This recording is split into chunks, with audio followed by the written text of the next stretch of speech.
Prašau tylos. Kas ten tiek rėkia? Ne, brangieji, vyksta filmavimas, o ką jūs ten lerekinat?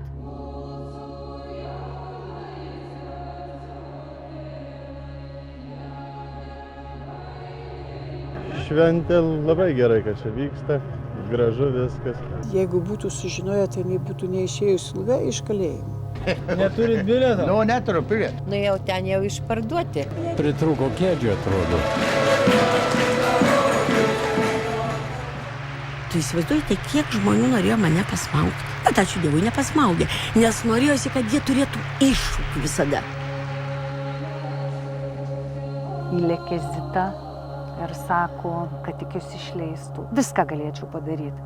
Ai, galėčiau ir permėgoti su tais rupūžėm kėgėbistais. Graži povas plunksnelė žemaičio žemė.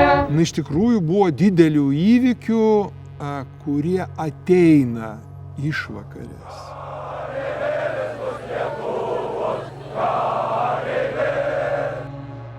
Visi tie žmonės man yra tokie mieli ir žinot, kad visą laiką, kuo toliau darausi sentimentalesnė.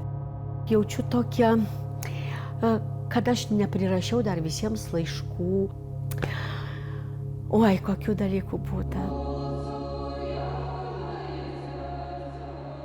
Kažkas tai pastatė ten Zitai Kelmickaitei suolelį.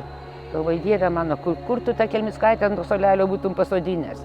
Jei čia reikia greitojo traukiniu pavadinti Zitą Kelmickaitę, kokį nors, nežinau, ten pirmą kosminį Lietuvos laivą, kokį nors tik ne suolelį.